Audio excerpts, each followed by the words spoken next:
Donc, j'ai vu un courrier qui fait allusion aux Noirs comme étant violents. Les préposés noirs, ils sont violents. Les préposés noirs, ils ne respectent pas la culture canadienne. Les préposés noirs, il y a tout un tas de préjugés sur les préposés noirs.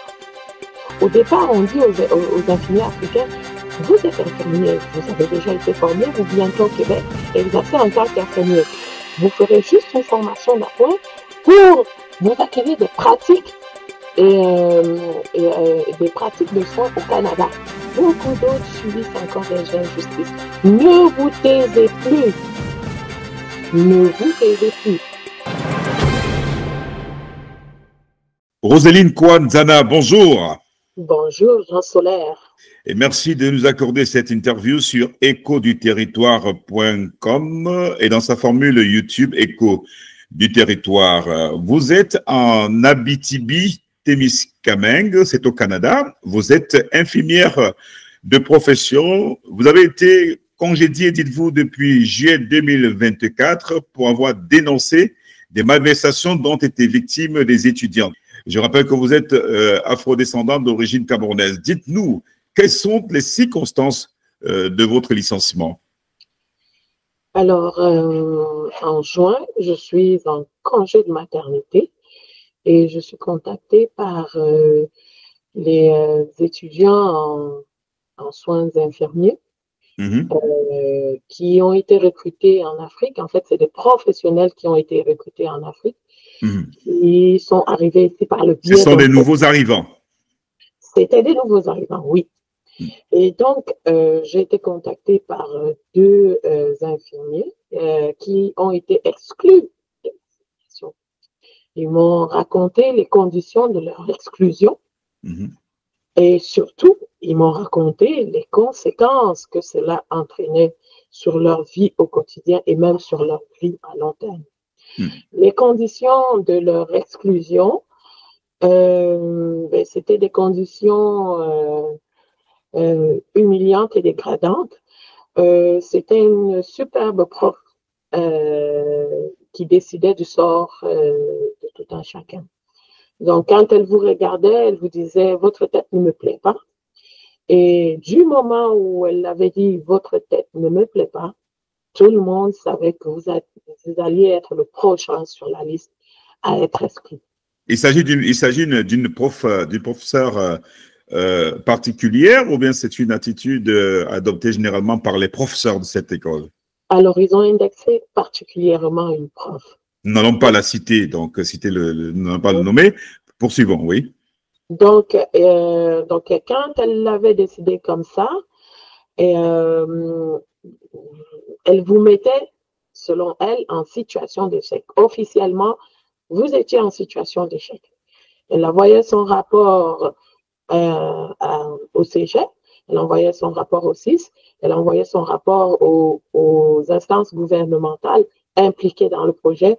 Et tout de suite, il y a une cascade de décisions qui faisait que vous ressentiez tout de suite les effets de l'exclusion.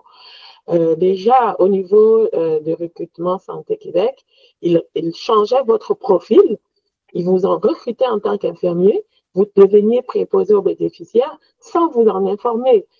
Il vous orientait vers votre CIS pour une possibilité, encore, c'était pour vous gratifier, je crois, selon eux, une possibilité que votre employeur vous prenne en tant que préposé aux bénéficiaires, pour certains qui avaient la chance, et pour d'autres, c'était le néant. Donc, ils se retrouvaient sans bourse, ils se retrouvaient sans assurance maladie, sans soins et sans possibilité de travailler parce que leur permis ne leur permettait pas de travailler ailleurs. Alors, vous voyez des professionnels qui ont été formés en Afrique, qui ont été sur le plancher en Afrique, qui ont pour la plupart des dizaines d'années d'expérience, qui ont été sélectionnés par le biais d'un projet qui mettait en avant 3 ministères du Québec. qui sont arrivés sur le territoire et qui se retrouvent dans la précarité la plus absolue. C'est une double humiliation. Non seulement ils ont été humiliés pendant leur formation, parce qu'on les traitait de personnes qui sentent, c'était des personnes qui sentent, on leur offrait des déodorants officiellement, il y avait des courriels, parce qu'ils étaient des personnes qui avaient des odeurs particulières. Est-ce qu'ils avaient vraiment des odeurs ou alors c'était une façon de les humilier, tout simplement? Je laisse ça vraiment au jugement de tout un chacun. Je dis ce que j'ai vu. Est-ce que dans la pratique du métier, quand même, il y a des exigences de propreté? Il faut quand même être propre et sentir bon. Est-ce que c'est quand même une règle déontologique de votre métier? C'est pas une exigence, c'est la bienséance. Tout le monde doit être propre. Tout le monde doit être correct. Encore plus pour une infirmière.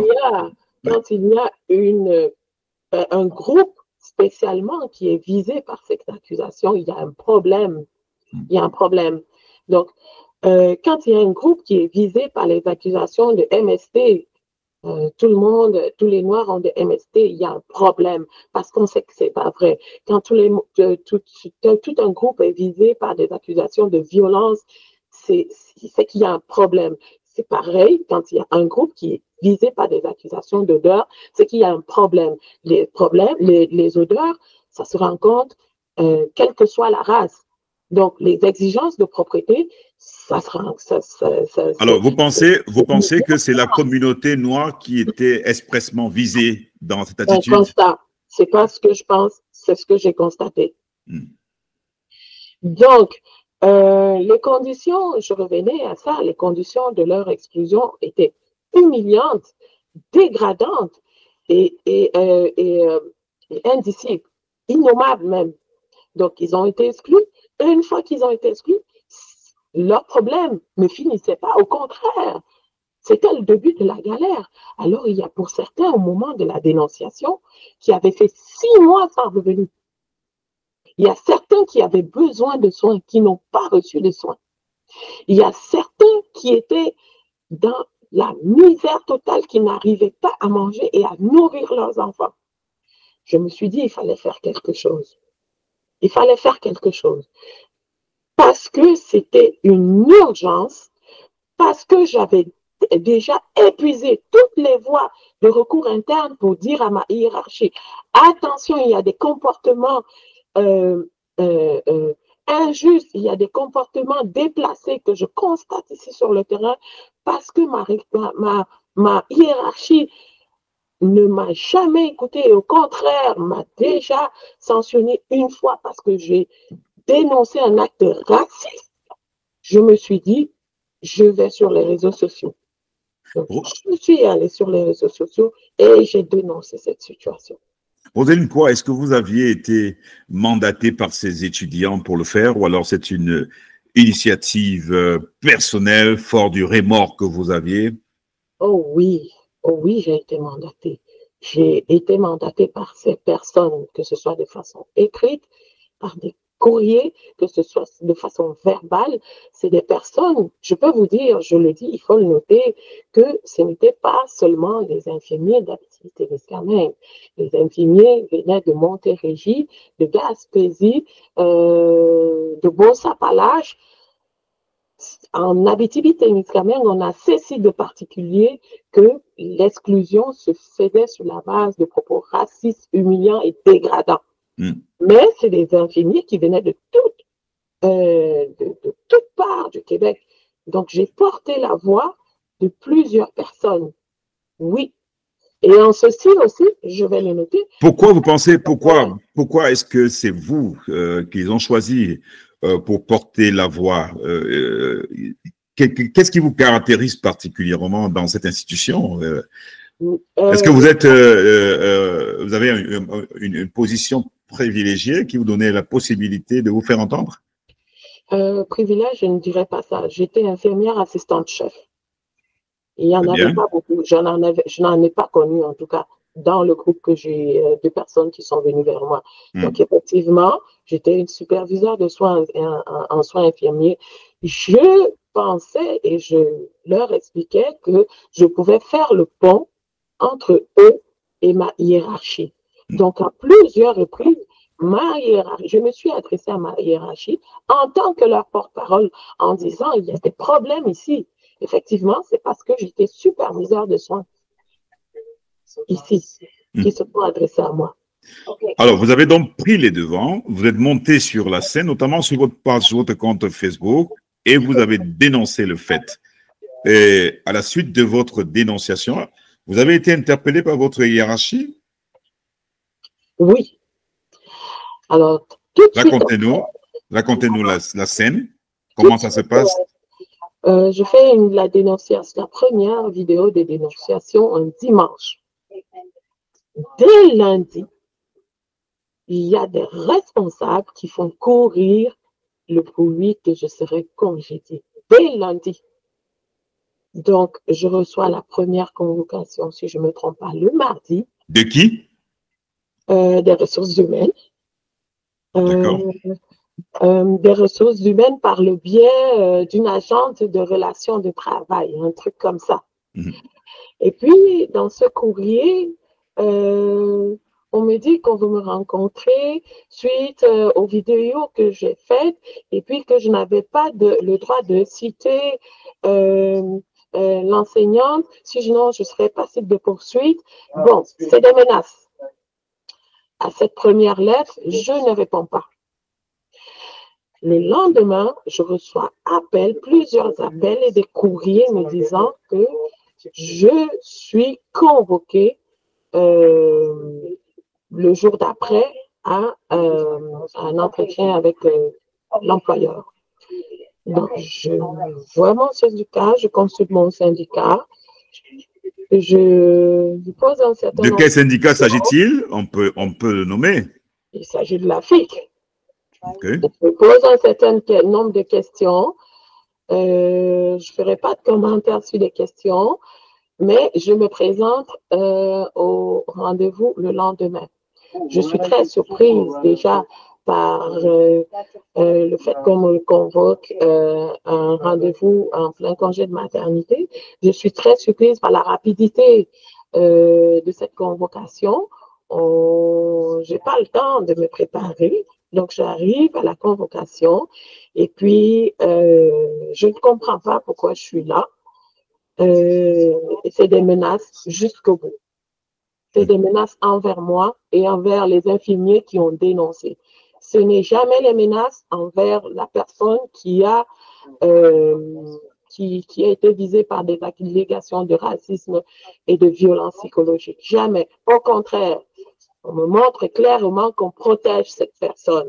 On me montre clairement que par mes vidéos, par la dénonciation des élèves, cette personne serait tombée malade et les enseignants se seraient démobilisés par notre faute.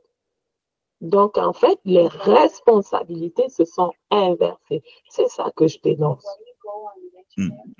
Roseline Kwanzana, on va faire un petit flashback en arrière sur votre parcours avant de revenir sur cette situation. Il faudrait quand même que les gens comprennent comment vous faites pour arriver au Canada et ce métier, et notamment dans votre entreprise.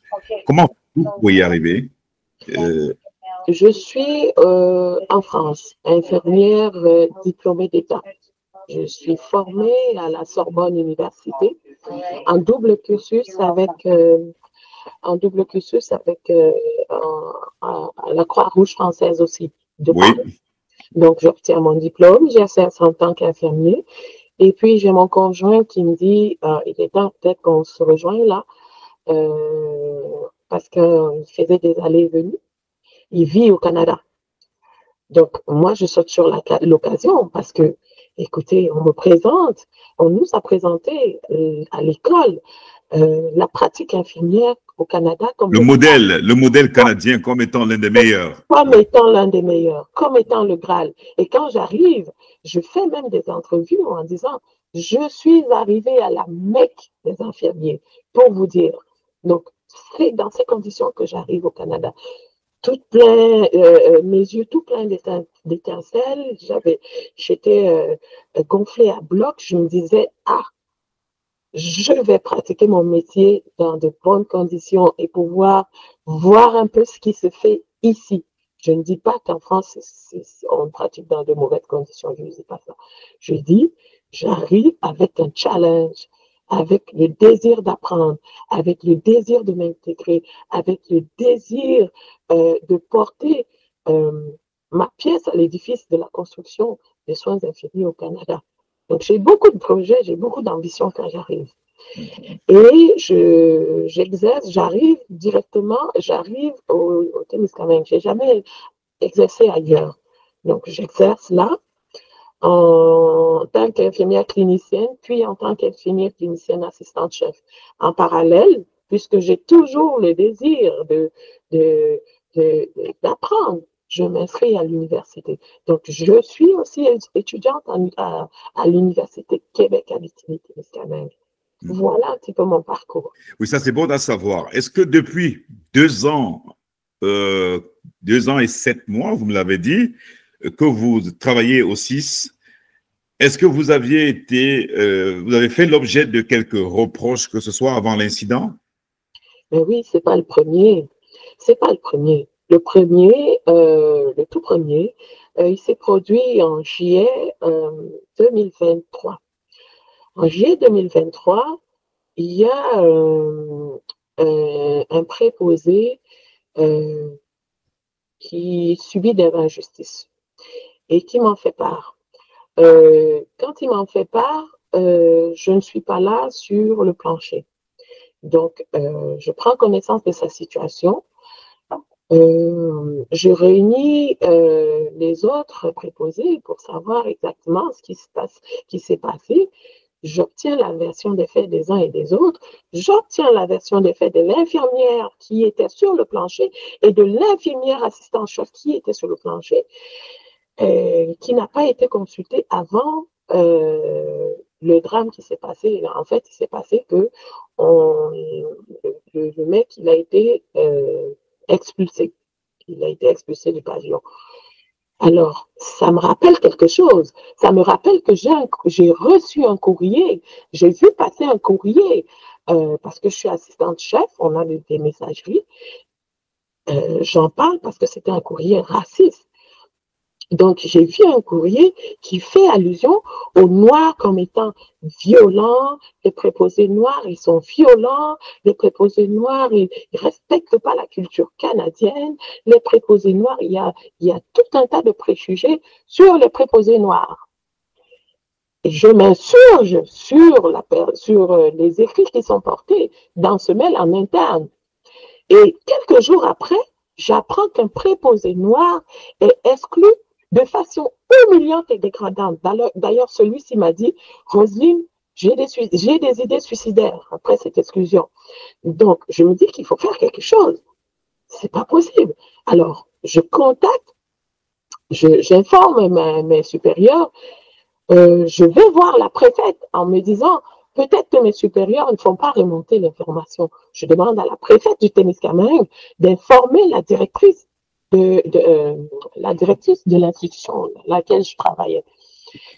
Et la préfète du Témiscamingue me fait un courrier en me disant, j'ai fait la commission.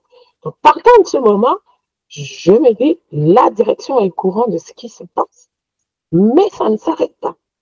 Au contraire, je subis des représailles. Je suis convoquée alors que je me plains d'une de mes collègues qui a des comportements déplacés. Je suis convoquée et je suis sanctionnée, alors que c'est moi la plaignante. Donc là, je dis, ouais, je commence à goûter au chaud là. Il y a quelque chose qui se passe. Donc, je fais une plainte au harcèlement du travail, au climat du travail. Je fais une plainte au harcèlement. Je fais des plaintes, je fais des griefs. Pendant toute cette procédure, d'ailleurs, mon syndicat n'est pas là. Il faut le dire. J'ai été sanctionnée, mon syndicat n'était pas là. J'ai été convoquée, mon syndicat n'était pas là. Donc, je suis sanctionnée Et puis, j'accuse le coup quand même. Je me dis, mais wow, j'entre dans la danse. Et donc, c'est comme ça que l'idée commence à nourrir, à se nourrir. C'est comme ça que je commence à nourrir l'idée qu'il y a quelque chose à faire quand même. Alors, je préviens la CNESST, pas de suite, parce qu'on me dit que je n'habiterai pas au Québec. Je me pose des questions, j'ai une adresse au Québec. Pourquoi j'habiterai? C'est quoi cette histoire? Bon, bref, je suis enceinte. Tout ça se déroule pendant ma période de grossesse. Je suis enceinte. Je me dis, je vais me reposer. Donc, je prends des arrêts maladie, je consulte un médecin qui me met en arrêt maladie. Je vais me reposer, j'accouche, et puis en juin, il y a cette situation qui se représente. Ça veut dire que rien ne s'est pas, il n'y a pas eu d'amélioration. Et laissez-moi vous dire, monsieur, qu'aujourd'hui, à l'heure où je vous parle, ça continue. Ça continue, les humiliations envers les Afro, les personnels infirmiers venant d'Afrique. Est-ce que ces personnels venant d'Afrique dont vous parlez ne sont pas aussi à l'origine, selon vous, de ce qui leur arrive? Est-ce que vous reprocheriez quand même quelque chose à ces arrivants? Je vais vous dire. Euh, euh, on peut avoir. Ou alors ils ne sont pas à reprocher du tout? Est-ce que vous pensez qu'ils sont sans faute? Non, monsieur, je ne peux pas dire oui ou non, parce que on peut avoir des incompétents dans toutes les sociétés. Ce que je dis, c'est que ces personnes ont été recrutées en Afrique sur la base d'une sélection. Ils n'ont pas sélectionné des médiocres. Ils ont sélectionné des personnes compétentes, sauf à dire qu'ils ont sélectionné des médiocres. Ils ont sélectionné des personnes compétentes. Ces personnes qui subissent le racisme aujourd'hui ont réussi à leur examen de l'ordre. On ne réussit pas à l'examen de l'ordre en étant incompétent, monsieur. Est-ce que sur le plan culturel, vous évoquiez tantôt cette circulaire, cette note qui a circulé dans votre messagerie, qui reprochait aux Noirs, aux Africains de ne pas comprendre la culture québécoise, la culture canadienne. Est-ce que ce n'est pas préjugés. Ce sont des préjugés. J'estime pour ma part, et c'est très personnel, que ce sont des préjugés. Parce que c'est des personnes qu'on n'a pas eu le temps d'approcher, c'est des personnes qu'on n'a pas eu le temps de connaître, c'est des personnes à qui on adresse des préjugés. Dès qu'ils arrivent, ils sont incompétents pour les femmes, ils sont incompétents pour les hommes, ils sont violents pour les hommes, ils ont des odeurs, on vous met tous dans le même panier, basta ya. Donc, non, ce sont des préjugés. Ce sont des préjugés. Des incompétents, je répète, il y en a dans toutes les sociétés. Des personnes qui se comportent mal. Non, on parle justement des comportements. Je voudrais qu'on... Parce que vous semblez faire une peinture noire des employeurs et une peinture noire des employeurs et une peinture complètement blanche des employés africains. Alors qu'il y a quand même une note qui fait ressortir un défaut d'intégration culturelle. Est-ce que pour vous, c'est quelque chose à balayer comme ça du revers de la main? Non, je peux même pas répondre parce que déjà, votre question, elle est pas juste. Je ne fais pas ressortir je ne fais pas un portrait noir des employeurs et un portrait blanc des employés. J'ai dit depuis le début de cette entrevue que dans toutes les sociétés, il y a des moutons noirs. Il peut y en avoir chez les Africains, il peut y en avoir ici aussi, dans cette société occidentale. Il y en a partout. Dans toutes les sociétés, il y a des hommes violents.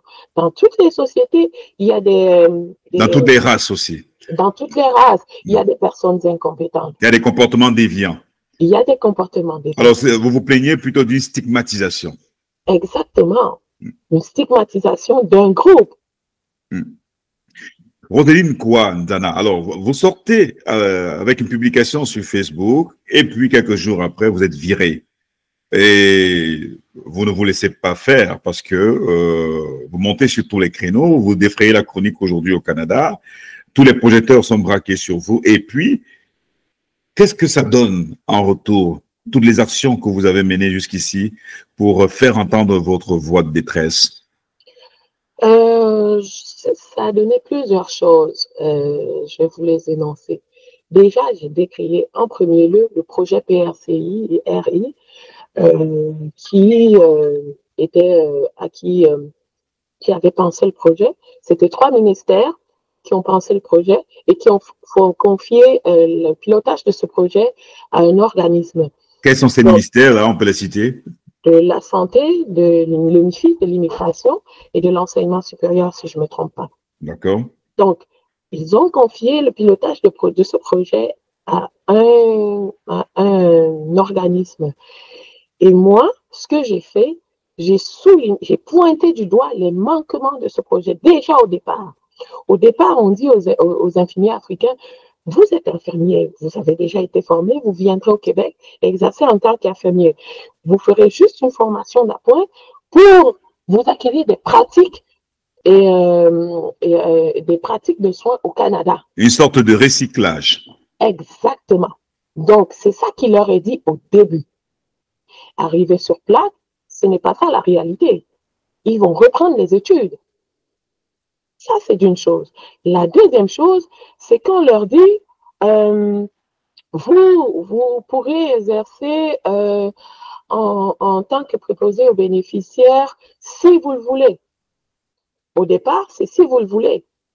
Et après, ici, plusieurs ont été contraints de travailler comme préposés aux bénéficiaires. D'ailleurs, on leur a fait signer des contrats. C'était pas ça qui était prévu au départ. Et puis, même quand ils ont été exclus, ça, c'était pas écrit qu'ils vont être exclus de leur formation nulle part. C'était pas exclu, c'était pas écrit. Ce qui était écrit, c'était la situation d'échec. Ça, c'était écrit. Par contre, une situation d'échec, c'est une succession d'échecs. C'est-à-dire qu'on a vu quelqu'un qui était défaillant, on a essayé, et c'est ce qui leur avait été expliqué, de mettre en place des choses pour l'accompagner dans ses apprentissages, pour qu'il puisse atteindre certains objectifs et compétences. Et si, après avoir mis toutes ces choses, il n'est pas compétent, il est déclaré en situation d'échec. Sauf que dans la réalité, ce n'est pas le cas. Ils sont éjectés dès le premier échec à une matière. C'est déjà une sorte de discrimination envers les autres étudiants, parce que les autres étudiants, ils ne sont pas exclus dès le premier, il y a des rattrapages. Donc, ils sont déjà exclus. Les autres étudiants, il s'agit de quels autres étudiants? Mais les étudiants, moi je suis étudiant. Quand vous avez des difficultés à une matière, la première fois, vous avez le droit de la refaire. Donc, ils n'ont jamais eu cette possibilité. Tout de suite, ils sont déclarés en situation d'échec. Ça, c'est d'une chose. Et de deux, il faut connaître les conditions même de cet échec, de cet unique échec. C'est qu'il y a une personne, une madame, qui se lève avec ses humeurs, qui vient dire, toi, ta tête ne me plaît pas, et qui vous met en situation d'échec. C'est un abus. Donc, j'étais en train de dire que je pointe les manquements de ce projet. Qu'est-ce qui a été fait? L'organisme qui a été chargé de piloter ce projet est venu rencontrer les étudiants. En rencontrant les étudiants, ils ont publié mes vidéos, donc ils ont fait un décryptage. Et ensuite, ils ont fait un rapport. Et ce que j'avais dit, ce rapport le confirme. Donc, ils ont fait des aménagements par rapport à ce que j'ai dit. C'est un plus. Par rapport aux dénonciations que vous avez faites. Par rapport aux dénonciations que j'ai faites. Donc, moi, j'ai permis l'amélioration de ce projet. La deuxième des choses, c'est que je dénonce des injustices sur des personnes. C'est des êtres humains. Je dénonce du racisme. Je dénonce des humiliations. Je dénonce du dénigrement. Je dénonce. Et là, les personnes qui ont été exclues abusivement, il faut le rappeler, il faut insister, ont toutes été rappelées. Alors, monsieur, s'il y avait vraiment eu une situation d'échec, est-ce que vous pensez que ces personnes auraient été rappelées? Est-ce que vous pensez qu'on aurait risqué de mettre des gens incompétents, comme on veut le faire croire, de les remettre en formation? Non, je ne pense pas. Ils ont bien vu, après toutes leurs investigations, que ces personnes avaient été exclues injustement. ces personnes ont été rappelées. Troisième des choses, c'est que dans toutes ces institutions-là, il y a des choses qui ont été mises en place pour corriger.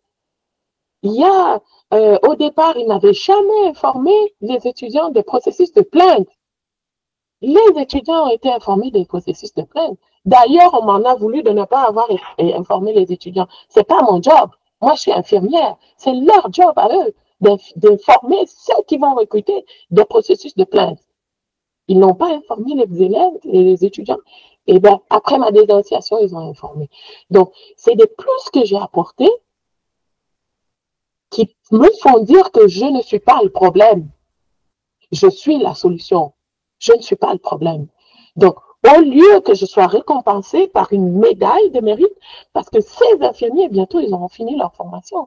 Oui, parce que vous avez permis à l'institution de découvrir ses problèmes. J'ai permis à l'institution de découvrir, soi-disant, leurs problèmes. J'ai permis au projet de rebénéficier des soignants qui avaient été mis sur le tarmac. J'ai permis à la population canadienne de bénéficier de soignants parce que bientôt ils vont sortir, ils seront des soignants compétents.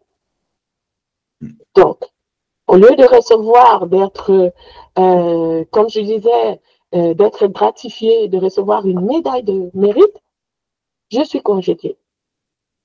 Je suis congédiée aux yeux de tous. Je suis congédiée alors que je suis une lanceuse d'alerte, alors que j'ai fait une plainte au protecteur du citoyen, j'ai fait un signalement au protecteur du citoyen, alors que j'ai fait un signalement à la Commission des droits de la personne, alors que j'ai fait un signalement auprès de la Couronne, alors que je participe activement, je collabore activement à toutes ces plaintes, alors que j'étais en congé de maternité, alors que j'avais un certificat médical.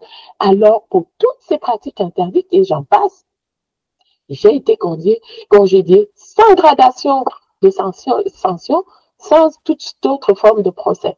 Abusivement. Abusivement.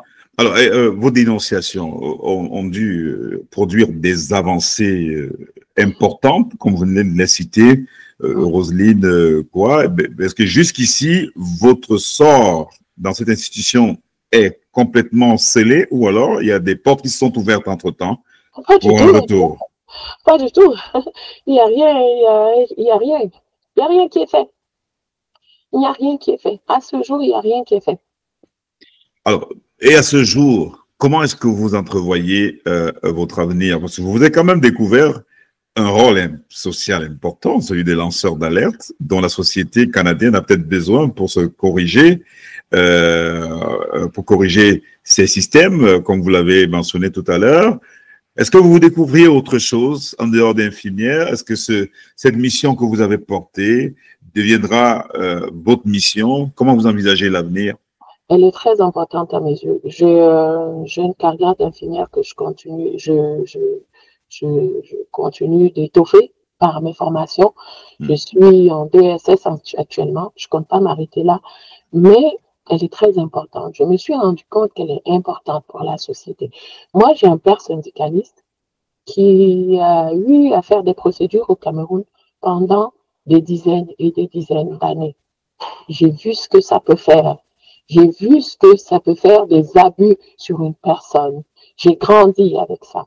Et donc, je n'aimerais pas que mes concitoyens ou des personnes, des êtres humains, je les appelle comme ça, des êtres humains subissent quelque forme d'injustice. Ça, je le dénoncerai avec la plus grande vigueur.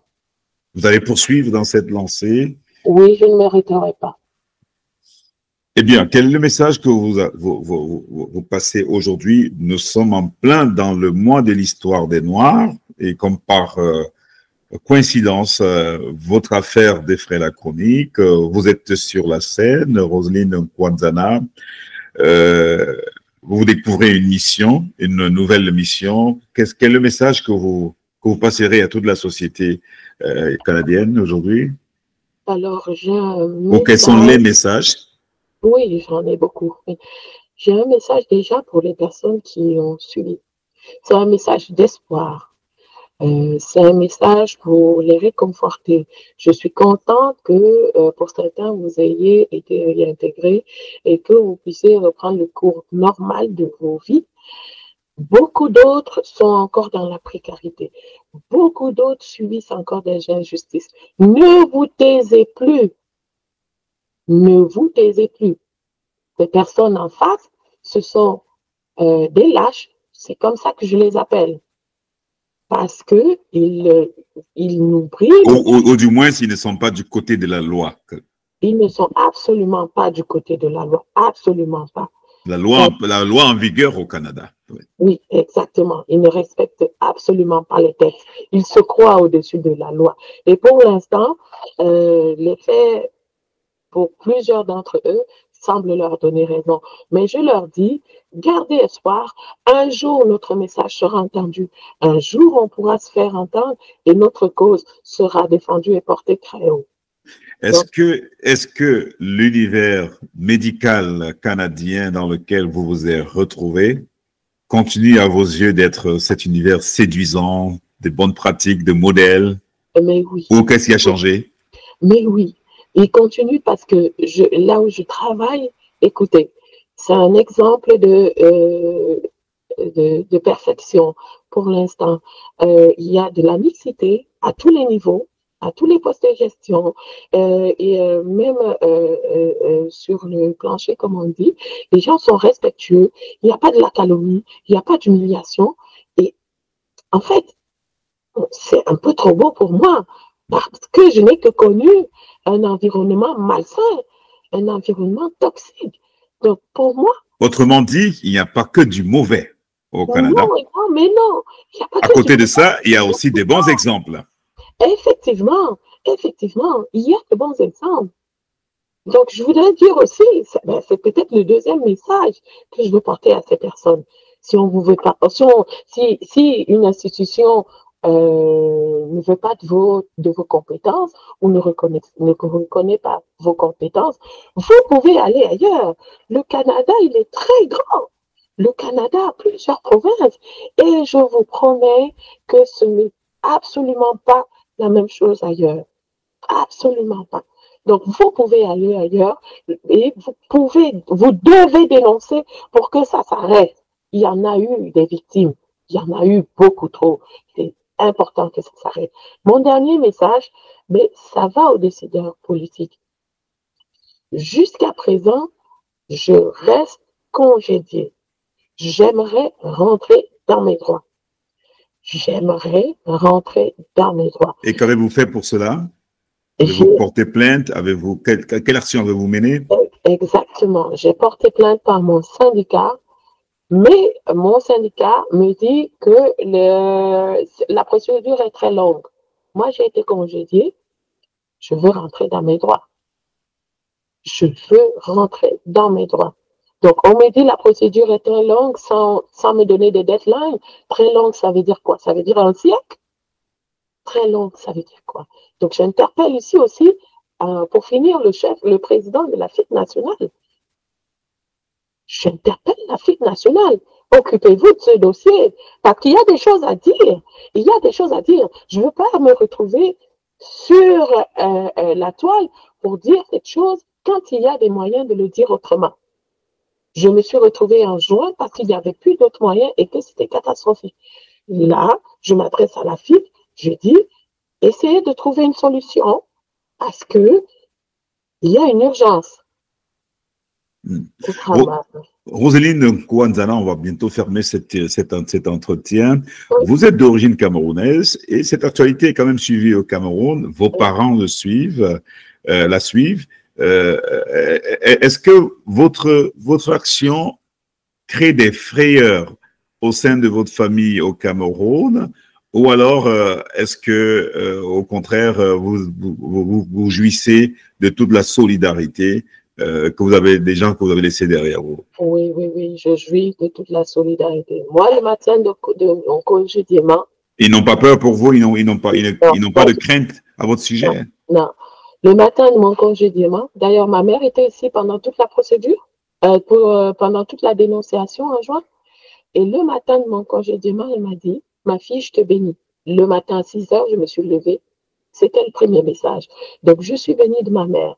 Mon père, c'est un combattant aguerri. Je vous ai dit, il a fait des dizaines d'années un procès avec une grande société d'État au Cameroun et il est devenu syndicaliste par la force des choses. Je lui rends hommage.